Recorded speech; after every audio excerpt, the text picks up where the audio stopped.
Halo, jumpa lagi di channel Koko Lause. Ya, 欢迎大家回来。Sebagai pembelajar bahasa Mandarin, ya, atau sebagai murid, tentunya tidak asing dengan tema yang satu ini, ya, yaitu HSK. Ya, HSK adalah Hanyu Xueping Kaoshi. Hanyu Xueping Kaoshi ini awalnya ditemukan di Zhongguo, di Beijing, ya, dari penyusun untuk meneliti, ya, atau membuat suatu kaoshi dari Beijing Yuan Xueyan. Ya, awalnya bernama Beijing Yuan Xueyan, lalu sekarang ini bernama Beijing Yuan Daxue atau BLCU. Tahun 1984 membentuk suatu tim untuk meneliti sebuah ujian kemampuan bahasa Mandarin untuk orang asing yang bahasa ibunya bukan bahasa Mandarin.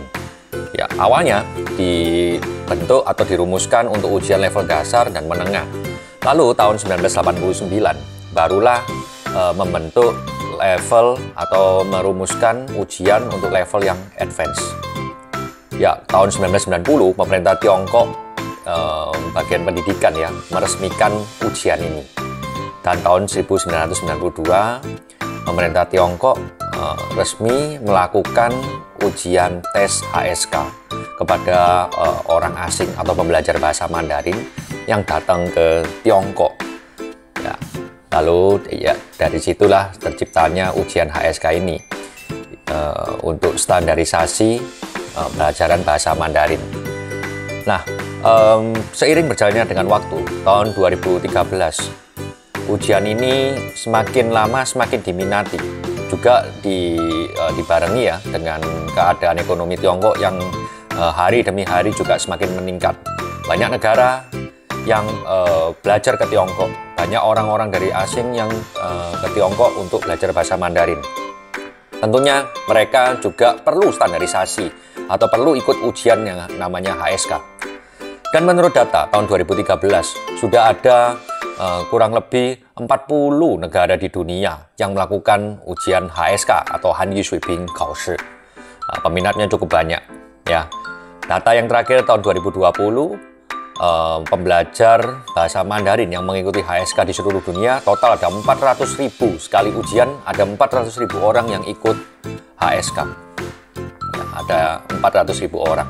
Nah, seiring dengan berjalannya waktu, yang dari awal, ya, hingga tahun 2020 hingga 2021, tentunya kalian pada tahu bahwa HSK ini mengalami sudah dua kali perubahan mulai dari pertama kali ditemukan. Yang pertama adalah tahun 1992 adalah HSK 1.0 dengan 11 standar atau tingkat level ujian bahasa Mandarin, dibedakan menjadi 11. Tentunya dengan dibagi, ya, mulai dari level basic, intermediate sampai level advance. Nah, seiring berjalannya waktu juga lalu evaluasi dari tim penyusun ujian HSK ini, maka tahun 2009 keluarlah ujian HSK 2.0 yang mengalami perubahan sangat besar. Banyak orang yang bilang HSK 1.0 sangatlah susah, ya, dengan 11 tingkat, ya, atau 11 level. Nah, tahun 2009 itu membawa angin yang baik kepada pembelajar bahasa Mandarin di seluruh dunia. Karena HSK 2.0 dengan 6 standar saja merubah, ya, bahwa standar HSK itu lebih mudah dan lebih ramah, gitu, ya, untuk pembelajar yang ada di seluruh dunia. Nah, selain HSK, ya, para penyusun ujian itu juga merumuskan beberapa ujian yang lainnya, ya, seperti YCT yang diperuntukkan untuk anak kecil, ya, Your Chinese Test, lalu BCT, Business Chinese Test, lalu yang paling baru adalah MCT, ya, Medicine atau Medical Chinese Test, ya.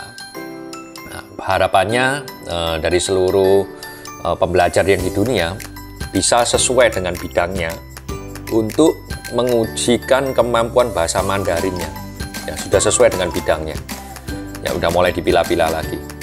Nah, yang paling baru adalah HSK 3.0. HSK 3.0 ini juga membawa angin yang baik. Tetapi untuk sebagian pembelajar, kabar HSK 3.0 ini juga adalah kabar yang mengkhawatirkan. Nah, di next content saya akan membahas HSK 3.0 yang dirasa oleh pembelajar itu mungkin susah gitu ya, atau memiliki kekhawatiran kok tingkat levelnya itu kok kembali lebih banyak lagi. Nah, kira-kira seperti apa nanti kita tunggu konten selanjutnya. Oke, 再见。